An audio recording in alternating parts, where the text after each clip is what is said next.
No dia 2 de outubro, eu fui convidada pelo professor Haroldo Ribeiro a fazer a abertura do circuito de sustentabilidade promovido pela Academia Brasileira da Qualidade. Nessa live, eu trato da sustentabilidade e da qualidade como estratégias determinantes para o sucesso das organizações. Se você está caindo agora de paraquedas, meu nome é Denise Cury, eu sou doutora em engenharia de produção, especialista em sustentabilidade e na internet eu ensino empresas a aumentarem a rentabilidade dos seus negócios a partir de práticas sustentáveis. Então, já aproveita e se inscreva no meu canal para que você possa continuar recebendo dicas de como ser uma empresa rentável e sustentável. Agora, bora lá assistir a live? Espero que vocês aproveitem bastante. Beijos e até mais. Porque você tem uma empresa, numa organização, um sistema de gestão ambiental, que depois foi até coroado com a ISO 14000. O sistema de gestão ambiental é uma coisa, ISO 14000 é uma norma, nada impede que uma empresa tenha um sistema de gestão ambiental eficiente e não obrigatoriamente tenha a norma certificada 14000. Nós temos o assunto do meio ambiente, que é uma coisa muito mais ampla também. Temos a sustentabilidade do planeta e temos a sustentabilidade de negócio de uma organização. Então, eu queria que você separasse esses 4 temas de maneira evidentemente resumida, para que, a partir dessa separação, a gente enfatizasse na nossa live o tema que a gente propôs hoje, a relação de qualidade e sustentabilidade, para que a gente tenha sucesso empresarial. Esse é o prefácio do meu livro, do Gestão Ambiental. É verdade, eu já começo falando uma coisa, outra coisa, outra coisa. O tema sustentabilidade, ele nasce do termo desenvolvimento sustentável. E o que é desenvolvimento sustentável? A gente prover para gerações futuras aquilo que elas vão precisar, explorando o mínimo possível do meio ambiente. Então, é garantir que as gerações futuras também tenham acesso a esses recursos que estão por aí. Então, a ideia que está por trás da sustentabilidade é justamente essa. E para que isso seja possível, a gente precisa ter o equilíbrio ambiental, social e econômico. Pois bem, então, isso é quando eu olho o termo desenvolvimento sustentável. E esse termo, normalmente, ele está ligado a uma região. Então, eu falo desenvolvimento sustentável da Amazônia, desenvolvimento sustentável do Brasil, desenvolvimento sustentável do Porto. E eu não falo desenvolvimento sustentável da Natura, porque a Natura ela não tem desenvolvimento sustentável. Ah, você está falando que a Natura não é sustentável? Não. Uma coisa, outra coisa, outra coisa.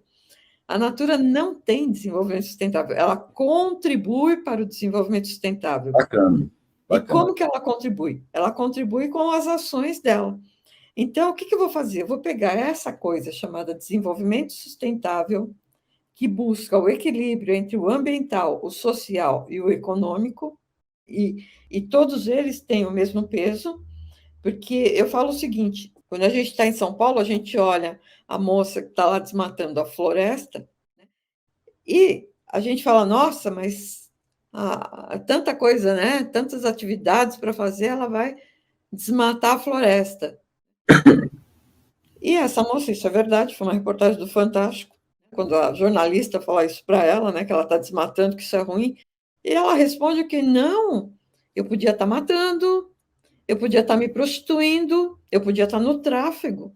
Não, mas eu estou numa profissão honesta. E isso é muito importante, porque se a gente parar para pensar, quais são as condições que a gente está dando para essa pessoa para ela ter outras fontes de renda. Sim. Então, o desenvolvimento sustentável, ele liga esses 3 pontos. Então, se eu quiser cuidar do meio ambiente, eu tenho que ter pessoas inseridas, pessoas que tenham emprego, que tenham educação. Agora, para que elas tenham emprego e educação, o que eu preciso? O econômico. Eu tenho que promover o desenvolvimento econômico de uma região para que as pessoas tenham acesso à educação, para que elas tenham uma inserção social, para que elas consigam ter uma vida melhor e não precisam destruir o meio ambiente. Então, está tudo interligado. E quando passo isso para dentro de uma empresa, eu vou chamar isso do quê? De sustentabilidade. Então, todo aquele cuidado com o meio ambiente, quando ele vem para dentro da empresa, ele vem como gestão ambiental. Sim. Todo aquele cuidado social, ele vem para dentro da empresa como uma responsabilidade social. E o econômico Sim. que está lá fora é o lucro que a gente sabe muito bem como conseguir. Quer dizer, algumas já não sabem tanto, né? Mas as empresas sempre se preocuparam com essa questão do lucro. Então, quando o John Elton traz esse conceito de sustentabilidade, o que ele fala? É o equilíbrio do ambiental, da gestão ambiental, da responsabilidade social e da geração de lucro. Então, olha que legal como isso casa, né? Sim. E aí, quando você olha em responsabilidade social, entra de novo o ambiental. Só que é um ambiental diferente da gestão ambiental. Porque quando eu Certo. estou na fábrica, a gestão ambiental, ou o sistema de gestão ambiental da fábrica, o que ele olha? Ele olha como que a fábrica extrai os recursos do meio ambiente e como Sim. ela devolve o resíduo para o meio ambiente. Então, o sistema de gestão ambiental, quando eu olho por esse aspecto, ele é muito técnico, ele é muito focado, assim, é o como a minha empresa consegue fazer esse gerenciamento do ambiental, né? E ele está muito mais Certo. focado à fábrica, ele é muito mais técnico. Quando eu olho para a responsabilidade ambiental, para a responsabilidade social, o meio ambiente ele ganha uma outra conotação que eu falo, abre aspas, é uma conotação um pouquinho mais light. Ela não Sim. tem o peso da fábrica, porque a fábrica está trabalhando com matéria-prima, a fábrica está fazendo gestão de resíduo, a fábrica está fazendo gestão dos recursos hídricos, a fábrica está fazendo gestão de energia. Então, quando eu passo isso para a responsabilidade social, né, ele ganha um ar um pouquinho mais light, quer dizer, como é que eu estou cuidando do meio ambiente dentro da minha empresa, economia de luz, economia de água, como é que eu estou gerenciando o trânsito, o tráfego, né? Tem um prédio em São Paulo que, quando ele estava em construção, ele deveria ser o prédio ecologicamente equilibrado, o exemplo de ecológico, né?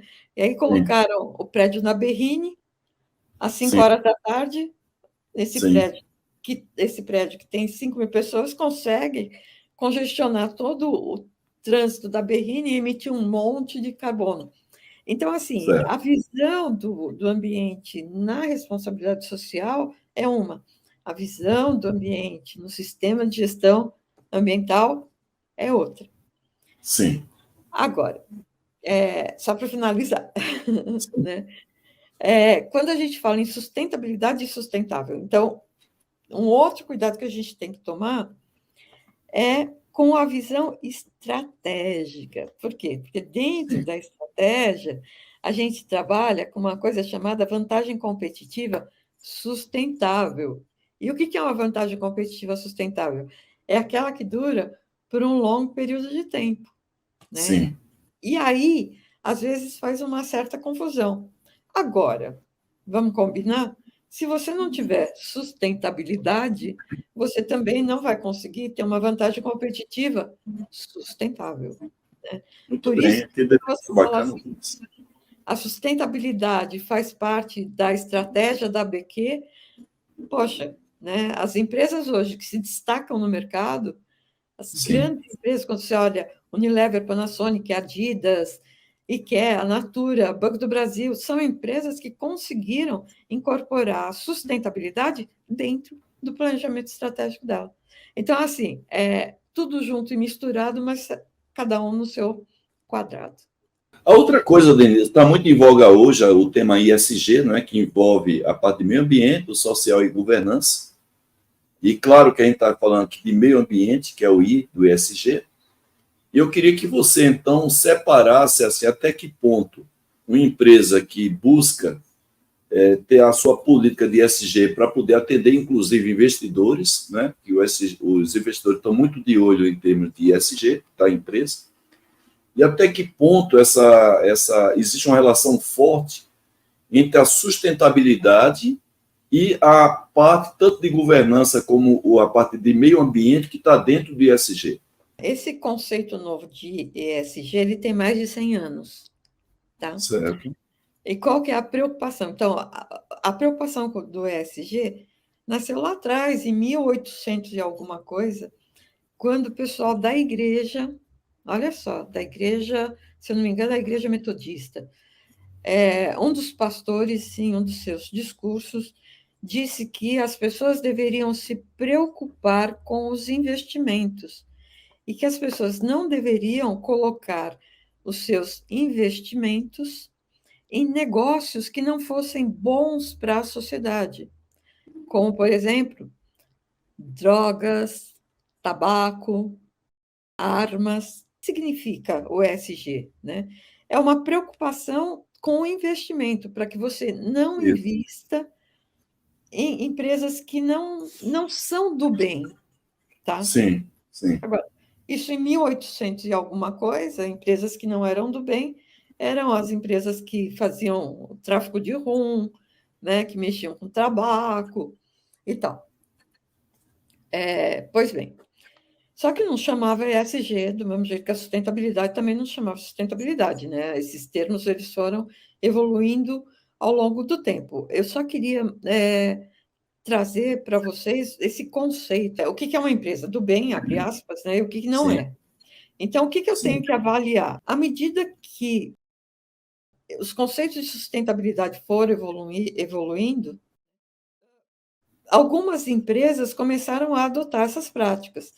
Então, o que o Jair comentou, em 1972 já começou-se a falar alguma coisa no relatório Limite do Crescimento, né, sobre até onde a gente ia se a gente continuasse explorando os recursos da natureza daquele jeito, né? sim. E as empresas, porque quem promoveu todo esse estudo que foi feito pelo MIT foi justamente o Clube de Roma, que era Certo. um clube formado por personalidades e empresários. Então, assim, em 72, esses empresários já estavam percebendo que alguma coisa não ia bem. Sim. E isso também em função de um livro que foi publicado por uma moça, por uma bióloga chamada Raquel Carson, que ela escreve um livro chamado Primavera Silenciosa, onde ela chama a atenção dos impactos dos produtos químicos na vida das pessoas, e principalmente do uso do DDT, que foi um produto super importante na época que ele foi criado. A gente errou muito por ignorância, tá? Ignorância no sentido do desconhecimento. Você errar por Sim. ignorância é aceitável, porque você está aprendendo, faz parte de um processo evolutivo. Agora, você continuar errando em cima daquilo que você aprendeu, deixa de ser ignorância e passa a ser burrice. Certo. Certo? Bom, Ok.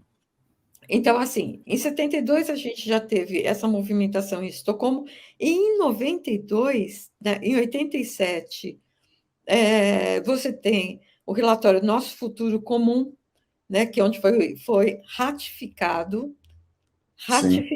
e não cunhado o conceito de Certo. desenvolvimento sustentável, né? Uhum. E na Eco 92, esse conceito foi reforçado. E ele ganha importância porque você tem a participação das empresas. Então, assim, as empresas agora de verdade quer saber. Eu posso falar porque eu vim do lado negro, né? Então, assim, eu conheço os dois lados, né? Então, Opa. as empresas começam a se tocar de que alguma coisa, né, pode acontecer. E isso é muito bom, porque você começa o movimento da ISO, você começa o movimento sempre, uma série de movimentos empresariais no mundo inteiro, tentando entender de verdade o que está acontecendo e como que a gente podia fazer para, de alguma forma, melhorar. Agora, você precisa medir isso, porque a gente controla aquilo que a gente mede. E como é que a gente Sim. vai medir? Então, a gente precisa de alguns indicadores. né? Indicadores que me digam qual que é o desenvolvimento ambiental da empresa. Sim. Então, assim, como é que a empresa está contribuindo para diminuir o impacto ou para mitigar o impacto no meio ambiente? É o E. A gente precisa ter indicadores que demonstrem como que a empresa ela está lidando com as questões sociais, e aí é a tal da responsabilidade social com as pessoas de dentro e de fora da organização. E aquele Sim. conceito lá atrás dos stakeholders que surgiu, ele vem com força total. Então, assim, o conceito de stakeholder não nasceu em 1992, que nem tem um monte de gente que fala, não, ele é lá atrás, da década de 80. Então, assim, tudo isso começa a vir à tona. Então, eu preciso ter um sistema de medição ambiental, E. Eu preciso ter um sistema de medição social, S. Agora, quem governa tudo isso?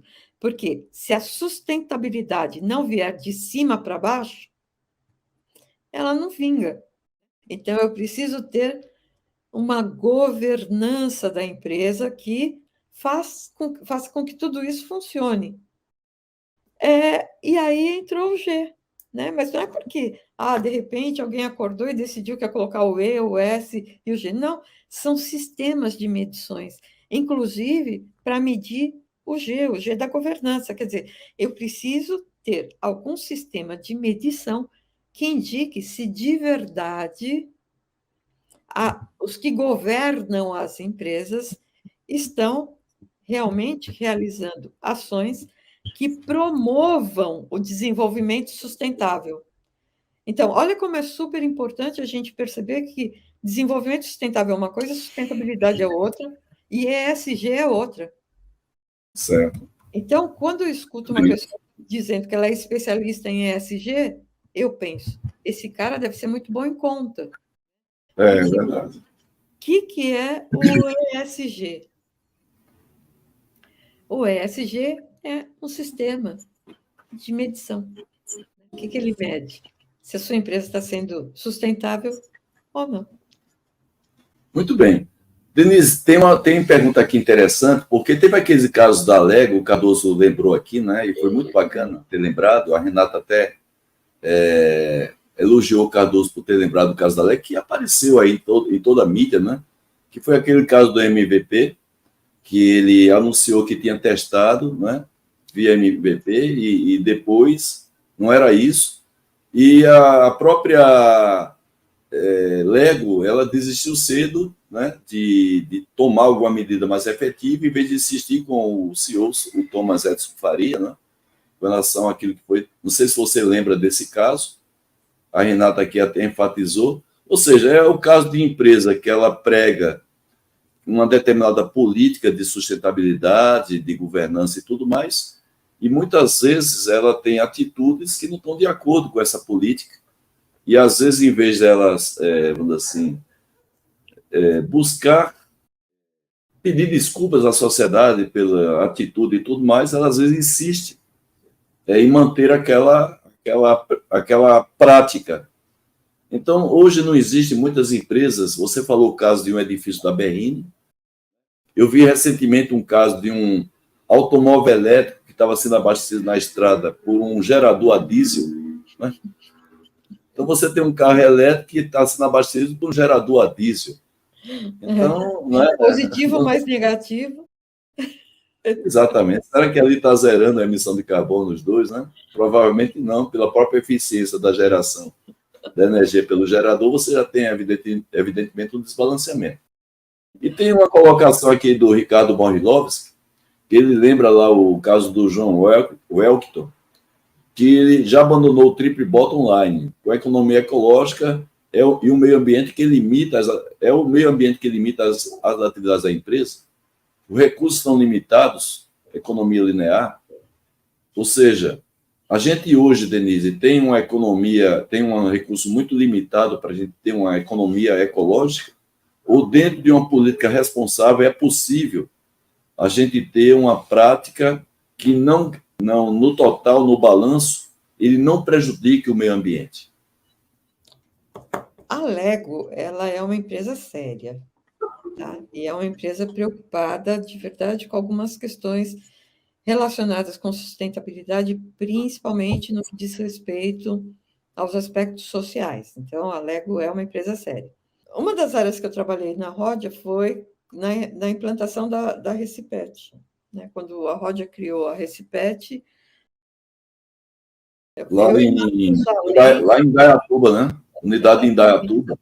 eu e Matusalém, a gente estava lá, né?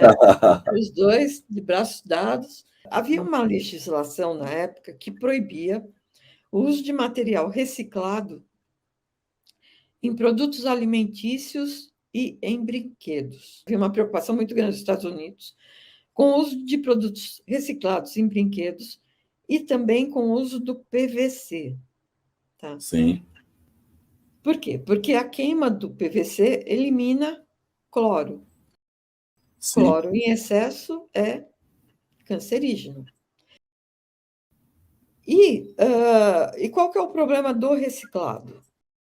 Quando a gente traz uma garrafa que é um scrap industrial, tudo bem, a garrafa vem limpa e você só passa ela por um processo de moagem e depois ela se torna, abre aspas, matéria-prima de um outro produto e a nova garrafa ela é feita a altas temperaturas, tal, blá, blá, blá, blá, e aí você consegue matar os bichinhos que eventualmente estavam lá.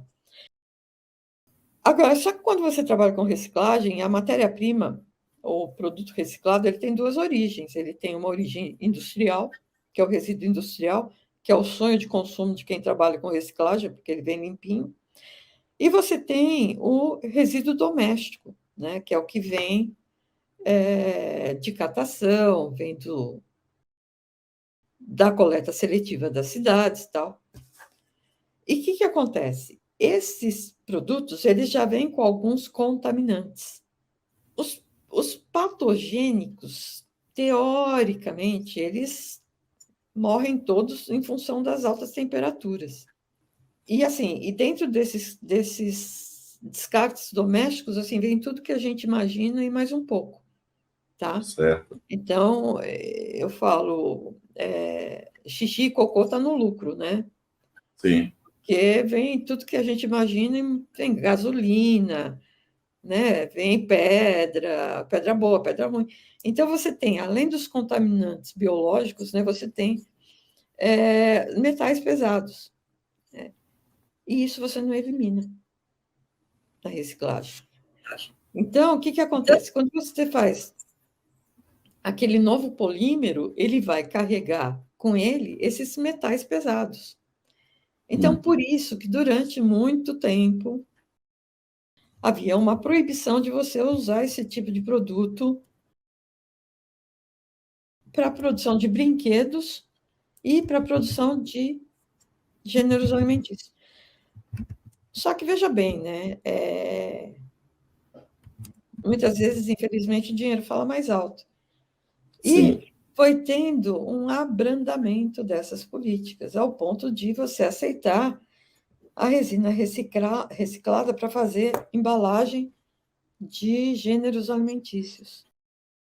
E aí o que se fala? Não, mas dentro a gente coloca uma camada da matéria-prima virgem, essa camada de matéria-prima virgem, ela vai dar proteção para aquela resina reciclada que tem aqueles contaminantes.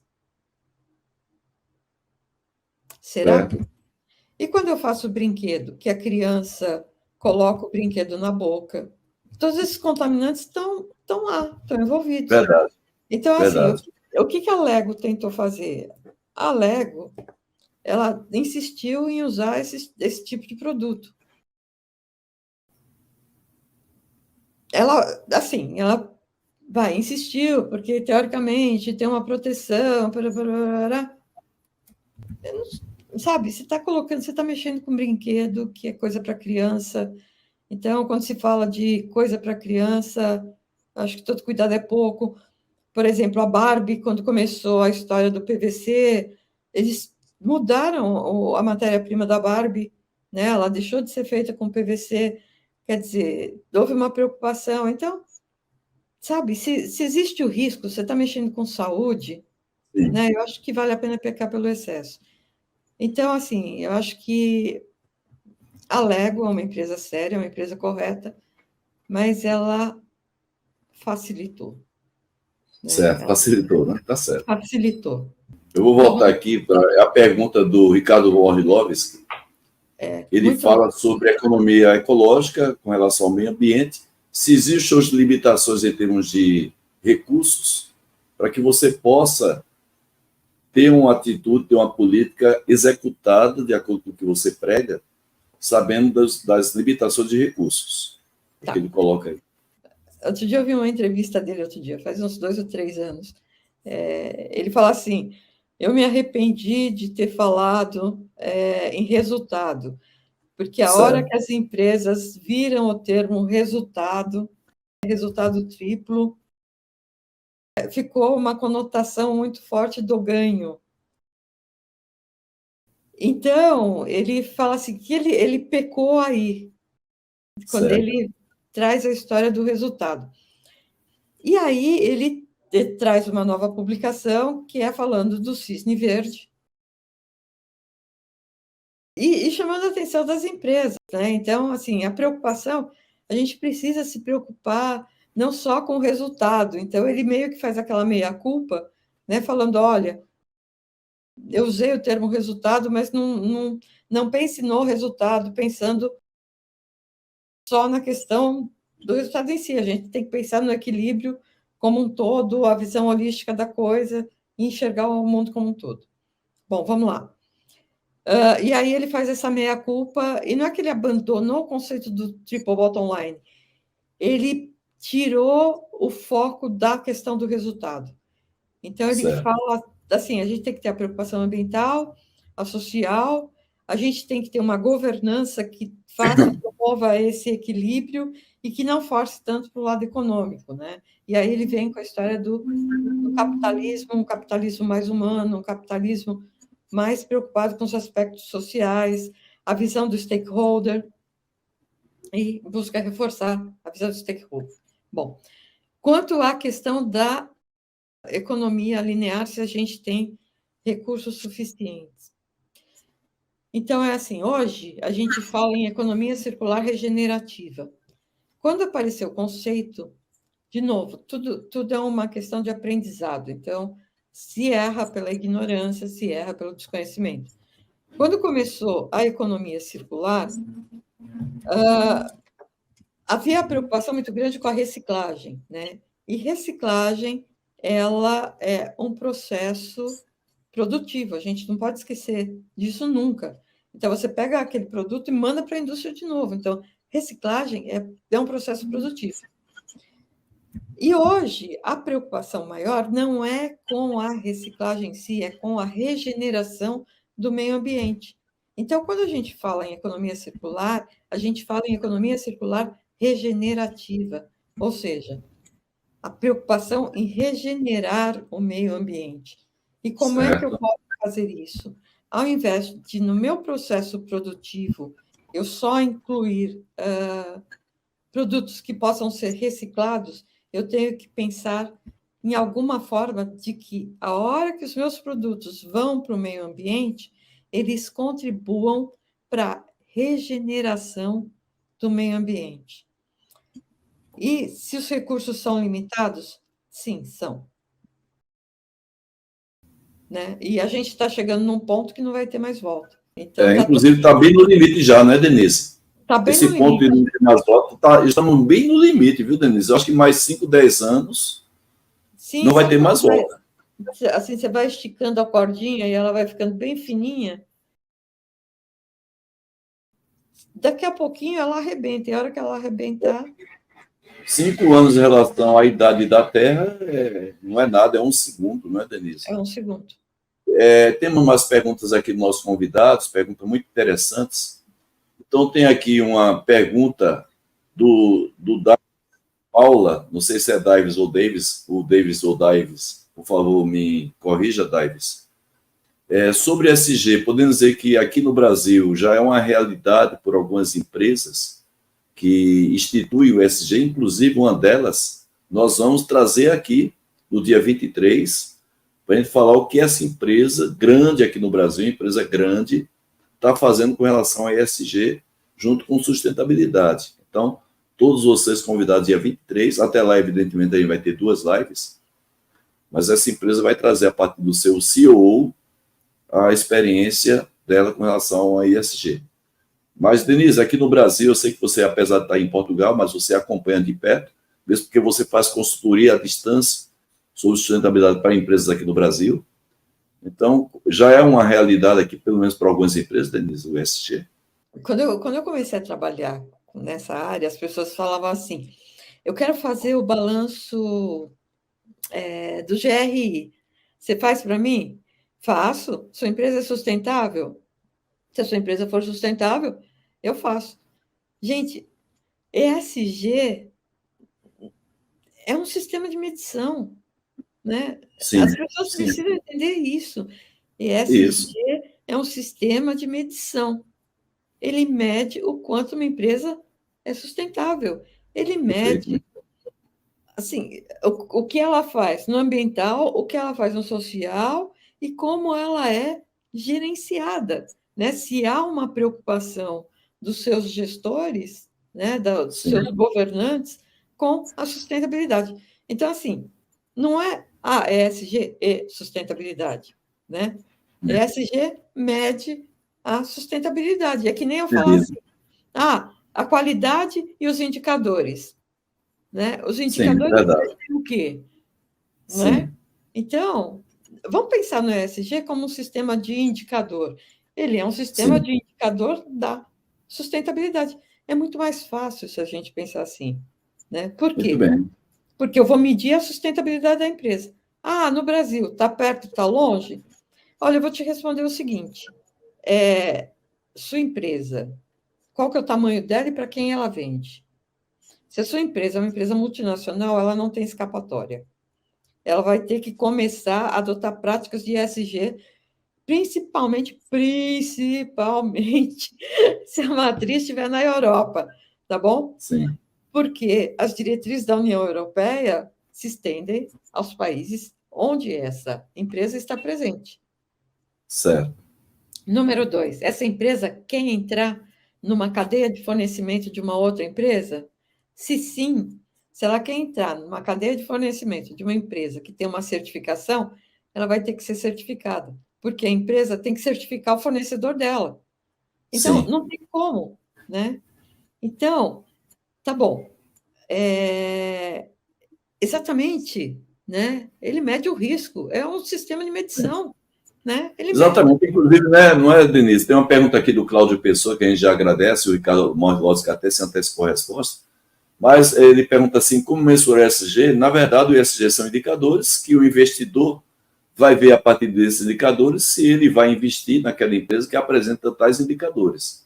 Né? E, evidentemente, existem empresas de auditorias que verificam se aquelas informações que estão sendo divulgadas pela empresa com relação a essas três vertentes, o meio ambiente, o social e o governança, se essas informações estão corretas, né, são confiáveis, uma vez que um determinado investidor pode investir milhões de dólares na empresa, achando, né, a gente vê o caso aí da Americana, achando que está tudo certinho. Então, se não houver uma auditoria por trás para credibilizar essas informações, o investidor termina entrando numa furada, né? Empresas que apresentam excelentes indicadores que são falsos.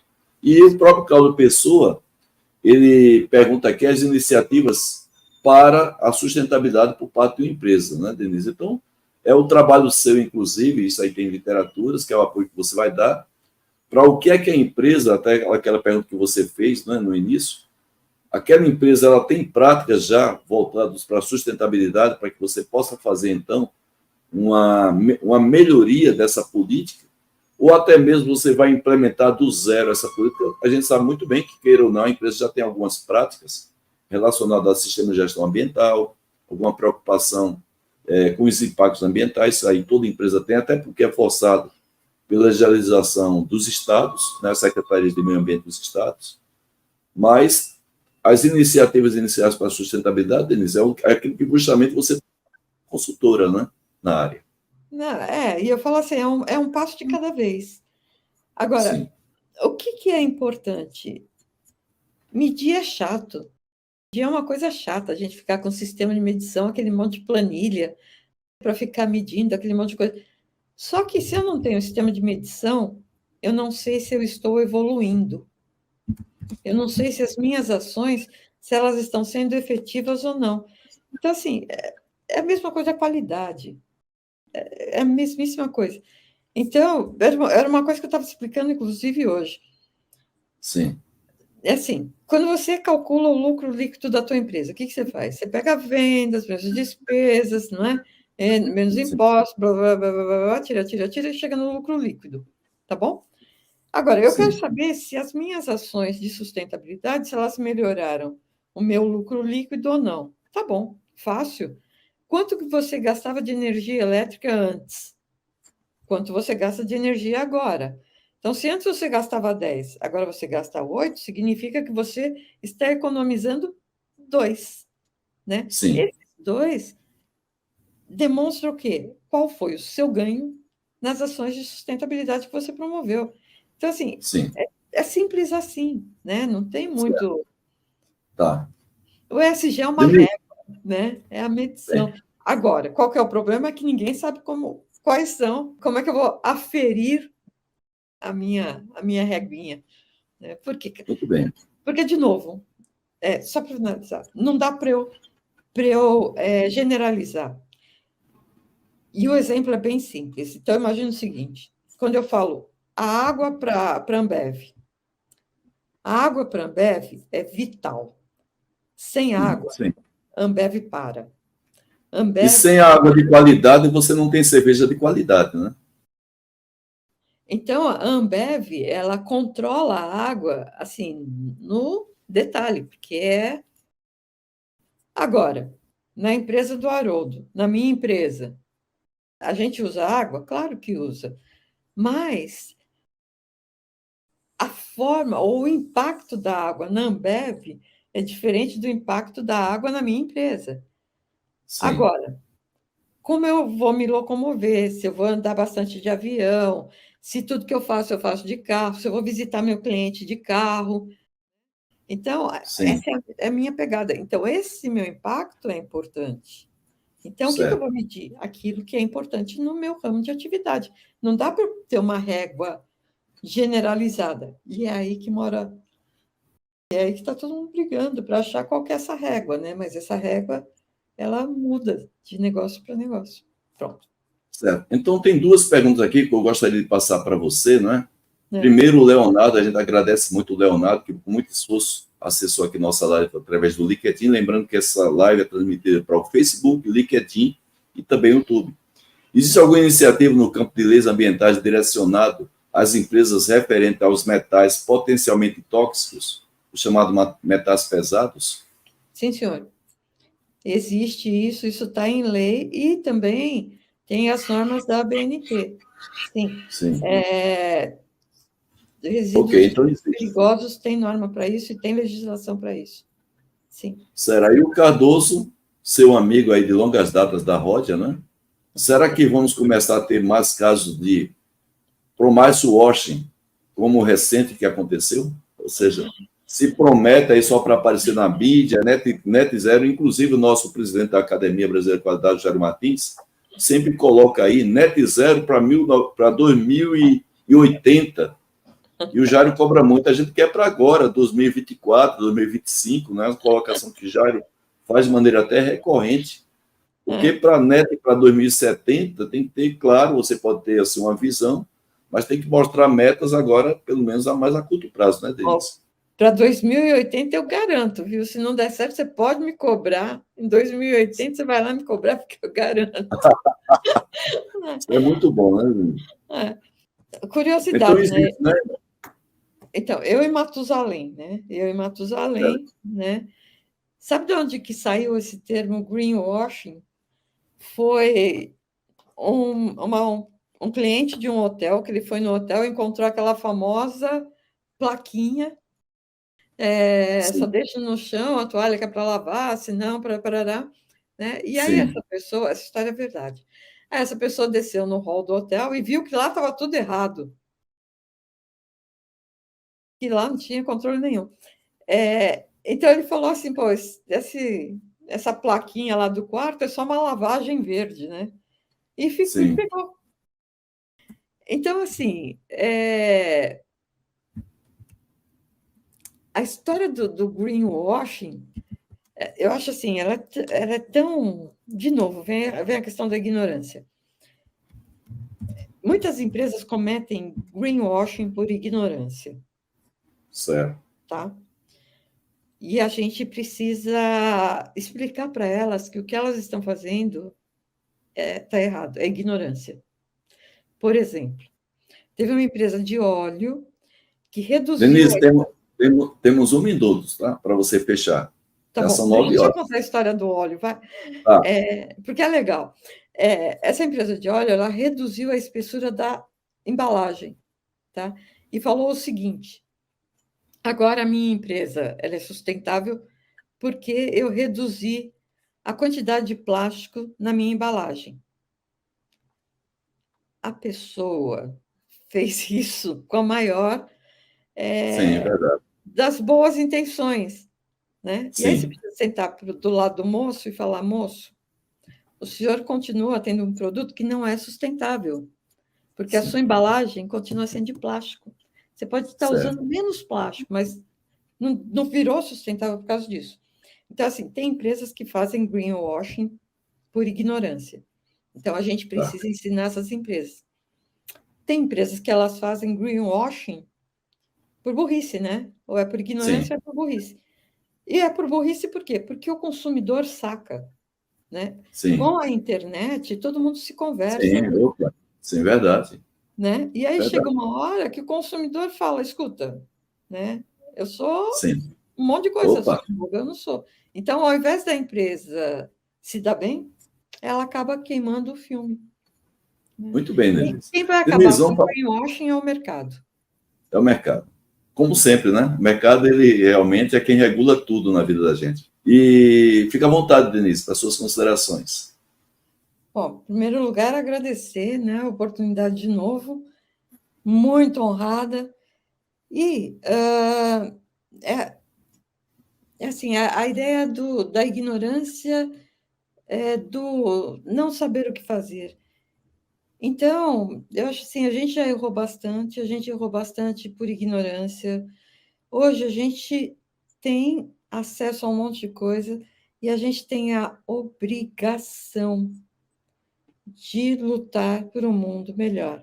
Não é difícil. Eu vivo falando, tem um monte de gente que dificulta as coisas, né? E fala, olha, para você fazer, você tem que ter o ecoponto, o eco não sei o quê, né? O eco não sei o quê. Não. Para você fazer, você tem que ter a boa vontade, né? Você tem que dar o primeiro passo. Não é caro, não é difícil, não é nada de outro mundo. A gente só tem que ter a boa vontade e entender que a gente faz parte do planeta. A gente não é, né, aquele bichinho à parte que está olhando e falando: ó, o clima está mudando. Olha o que eu estou fazendo com o clima. Porque, assim, a diferença é que eu sou um ser humano que aprendeu a dar uma lógica para o meu raciocínio, mas eu sou tão bicho como o macaco, o Ah, cachorro, sim, o gato, né? E a gente sim, vive, né? O planeta sou eu, não é uma coisa à parte. Então, assim, sim. não é um passinho de cada vez, não é difícil. É só a gente começar e ter a boa vontade para começar. Muito bem, viu, Denise? Parabéns aí por todo o seu trabalho que você faz, a sua dedicação para a sustentabilidade aí na Europa, né? Ajudando também de maneira remota as empresas aqui no Brasil. Parabéns por todo o seu trabalho. Você sempre foi uma pessoa muito bem-sucedida na Rod, uma grande cliente minha durante muitos anos, ainda é, inclusive, eu trabalho ainda para a Rod lá de Paulínia, que é a sua origem, né? E eu, particularmente, fico muito honrado fazer parte de uma parceria desde 97 com a Rodia, né? Eu comecei minha consultoria em 95 e há 25 anos que eu tenho essa parceria com a Rodia, e na Rodia eu fiz, além de ter profissionais, colegas, eu fiz grandes amizades, um caso desse, particular, temos aqui na presença, na nossa audiência, o Sérgio Nagal, dei um abraço gostoso, almocei com o Nagal aí em Curitiba, no Congresso Brasileiro de Manutenção, uma pessoa que eu tenho uma admiração muito grande, um profissional fantástico, você conhece bem o Nagal, e o Carlos Cardoso, que está aqui presente, são duas crias, né, dessa geração fantástica da ROD. Denise, vamos fazer aqui uma passagem para o nosso bate-papo com o Jairo Martins, que ele vai fazer aí uma síntese da nossa live, e a gente convida todos vocês da audiência para esse bate-papo legal, entre eu, o Jairo Martins, presidente da Academia Brasileira de Qualidade, e a Denise Cury, lá da cidade do Porto, Portugal. Então, todos convidados. Até daqui a 8 segundos. Tchau.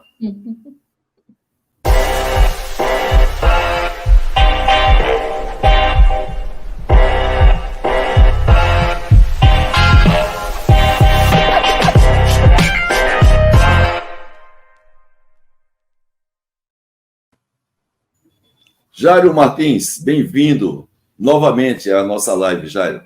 Como é que foi a apresentação aí da Denise, as perguntas da audiência? Olha, eu posso dizer, Denise e Haroldo, que nós abrimos esse ciclo com chave de ouro, né? Porque a Denise trouxe realmente uma lucidez muito boa, clareza, a didática, Denise, e aí a simplicidade de linguagem, né? Porque às vezes muitas coisas não acontecem porque as pessoas complicam na linguagem, né? Gostei muito quando você enfatizou o equilíbrio ambiental, social e econômico, né? Falou também a diferença entre sustentabilidade e o desenvolvimento sustentável, né? Isso é muito importante a gente saber tirar essas diferenças, e que uma boa governança é que vai fazer as coisas acontecerem. Se você quer o equilíbrio ambiental, econômico e social, quer dizer, a boa governança é que vai fazer isso. Eu até usei aqui, né? Não é que eu sou contra o ESG, né? Às vezes eu fico intrigado porque tiraram o E do econômico, né? Eu acho que deveria ter ambiental, econômico e social. Tudo equilibrado com uma boa governança e com ética. Então, eu sou de 5 letras, né? Quer dizer, com essas 5 letras, a gente resolve os problemas, né? Então, eu achei muito bom. Gostei muito quando você falou de vantagem, inteligência competitiva, né? Que, na realidade, é uma decisão estratégica, né? Sustentabilidade, né? Que nós temos que adotar. E a empresa tem que ter valor, se transformar e ter valor sustentável, né? Então, eu acho que isso é importante. Depois, aí me veio um exemplo na sua conversa, aí a história que eu também não sou contra do carro elétrico, né? Agora, o que adianta eu encher o mundo de carro elétrico se a energia é fóssil ainda? Quer dizer, eu gostaria... Inclusive, né, Jairo, você é engenheiro eletricista, né? Exatamente. Então, eu até digo, olha, eu não tenho nada contra o carro elétrico, só que diga o seguinte, olha, vamos começar a fabricar carro elétrico, agora vamos fazer um plano de acabar com os postos de gasolina. Eu gostaria de ter essa visão sistêmica, né? Então, isso eu achei muito bom. Depois, essa provocação sua que você disse, que eu acho bom, até anotei aqui, porque vou usar, vou pedir autorização, quando você disse, olha, eu garanto net zero em 2080. Eu também garanto, viu, Denise? Se não for, vem me cobrar, né? Exatamente, a gente resolve isso, né? Então, eu acho que foi interessante de você falou dos recursos limitados, porque todo mundo fica achando, né? Quer dizer, eu quero PIB que cresça constantemente, mas ignorando que o recurso é limitado. Como é que eu posso? O PIB, isso aí é um sistema fechado. Se a gente olhar a teoria da termodinâmica, a gente vai ver isso. Isso é um sistema fechado. Então, quer dizer, a gente precisa realmente levar as coisas mais a sério, né? Quer dizer, porque senão será tarde demais. Então, uma das coisas que eu acho você explicou, desmistificou, desmitificou o ESG falando das métricas. Eu acho que é interessante ter métrica. Agora, ter métrica e eu não fazer nada também, quer dizer, eu faço uma métrica, aparento, faço um relatório bonito, depois eu fico rezando para aqueles indicadores mudarem, porque eu não fiz nada. Esse é o ponto, né? Então, uma das coisas que eu digo, até para encerrar esse meu comentário, é que a gente precisa de metas periódicas, evolutivas, e não promessas vazias de longo prazo, né? Porque senão vai ser tarde demais, né? É isso. Então, aquilo que você disse no final, né, dessa ignorância que paira, eu acho que você reduziu um pouco da ignorância do mundo com relação a esse tema sustentabilidade. Viu? Muito obrigado aí.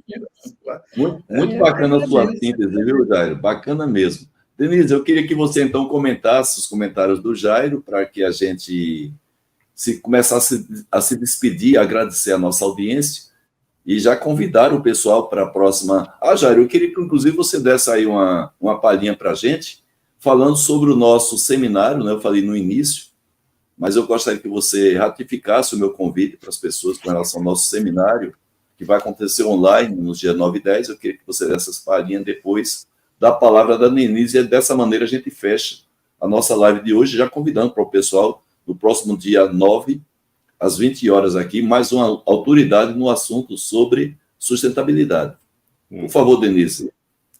Então, Jair, sabe que pouca gente sabe, mas o meu mestrado, ele foi na área da qualidade, né? Então, quando eu comecei a estudar sustentabilidade, eu falei, gente, mas assim, tudo aquilo que eu tinha aprendido de qualidade, né, eu enxergava na sustentabilidade. Sim. Então, assim, o tempo todo, eu acho que eu fazia essa analogia, né? Por isso que a questão da métrica, né? Então, quando você trabalha com qualidade, você tem os seus indicadores, você estabelece as suas metas e vai atrás. E assim, e é um passinho de cada vez, né? Então, a gente vai melhorando a qualidade, vai evoluindo, vai evoluindo. E assim, a sustentabilidade, eu acho que é o mesmo mecanismo, né? Então, quando alguém fala assim, eu sou especialista em ESG, né? Eu falo assim, eu sou especialista em termômetro, né? Porque o que é o ESG? Não é? Sim. O ESG é um sistema de medição. Sim.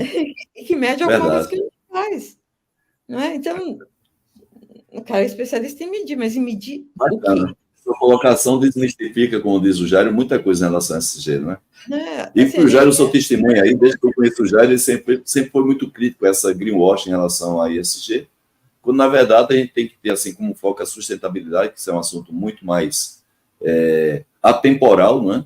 É um assunto que incomoda a todos e também todos deveriam dar importância. A gente tem aí o exemplo do que aconteceu ontem, que está acontecendo lá na região da Amazônia, em relação aos rios da Amazonas. Hoje, o Rio Negro, lá já foi decretado por 90 dias que ele vai estar lá na região de Manaus, sem a utilização ali das águas do Rio Negro, prefeito de navegação.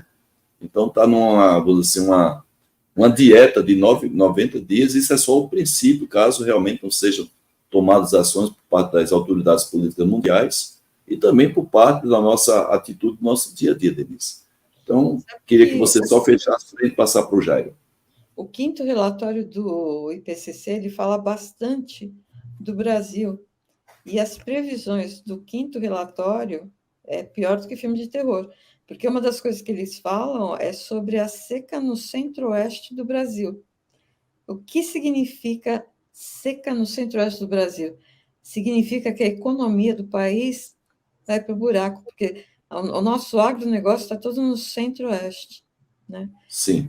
E quando a gente fala com o cuidado da Amazônia, né, não é só os rios terrestres, né, são os rios aéreos, ou seja, a floresta umedece o resto do país, né? Então há um fluxo de água que são os rios aéreos que umedece todo o país, né? Então, assim, se eu não cuido de lá, isso que eu estou falando da sobrevivência do Brasil. Perfeito. Né? Então, assim, não é porque choveu muito aqui, está muito quente em Portugal, não sei o quê. Não, eu estou falando de economia. Não é, Jairo? É o E, né? É a sobrevivência, é a soberania. Só para fechar, prometo que eu não falo mais nada. Sustentabilidade é questão de soberania. Sim. Tá? É questão de soberania. Enquanto as pessoas não perceberem isso, não muda nada. Muito bem, Denise. Parabéns aí pela sua última colocação. Jair, eu queria que você terminasse, então, dando uma palhinha, falando sobre o nosso seminário da ABQ, dia 9 e 10 de novembro, de 9 às 13 horas. Então, eu quero renovar o convite aqui de que em pouco mais de um mês nós vamos estar, né, no 10º Seminário de Qualidade ABQ 2023, e com o objetivo de discutir esses temas. Eu acho que vocês já se sentiram atraídos, porque esse tema que a Denise acabou de falar, nós vamos trazer, a nossa ideia é trazer os problemas relevantes que afetam a vida, o planeta, a sociedade brasileira, a sociedade mundial. Quer dizer, isso se faz com a educação. Então, esses temas nós estamos trazendo no nosso seminário. Então, eu quero, né, convidá-los aqui para participar, porque vamos sair de lá, podem ter certeza, pessoas muito melhores. Então, é isso. E convide seus amigos para participar, porque vão ser 2 dias de intenso debate e cada um saindo de lá não só com ideias, mas ideias e vontade de fazer acontecer. É exatamente esse ponto. Então, aguardo vocês lá. Muito obrigado. Muito bem, gente. 21 horas e 17 minutos, horário de Brasília. A gente, mais uma vez, agradece e parabeniza a Denise pelo trabalho. Como sempre, Jair, a gente agradece a sua participação, enaltece a nossa live, essa parceria que nós temos com a Academia Brasileira de Qualidade. Pessoas honradas, experiências imensas, e agora recebendo pessoas novas. Acabamos de receber 7 outros colegas, entre eles um que está aqui presente, o Carlos Cardoso, com todo mérito.